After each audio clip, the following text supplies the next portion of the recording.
मुंबईमध्ये एका व्यक्तीच्या व्हॉट्सअपवरती अशा प्रकारचा फोटो आला।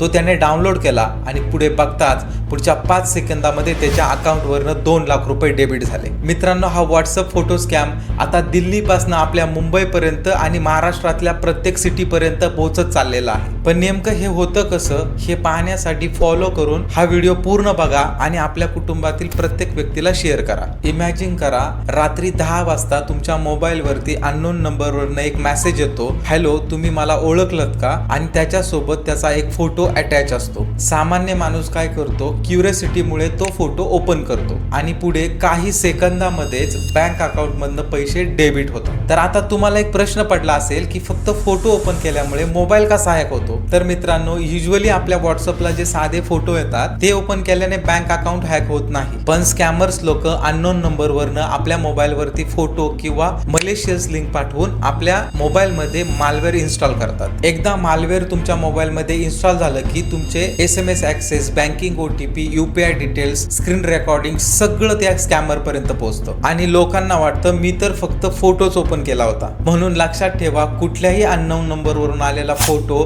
लिंक किंवा APK इन्स्टॉल करू नका, त्याच्यावरती क्लिक करू नका आणि सगळ्यात महत्त्वाचं तुमचे बँक OTP कोणाला शेअर करू नका। आजकाल स्कॅम इतके स्मार्ट झाले आहेत की तुमची एक छोटीशी क्युरियोसिटी तुमच्या आयुष्यभराची कमाई घेऊन जाऊ शकते। तुमच्या सोबत असं कधी घडलंय का? हे कमेंट मध्ये नक्की कळवा आणि फॉलो करून हा व्हिडिओ आपल्या प्रत्येक जवळच्या व्यक्तीला शेअर करायला विसरू नका। Thank you so much.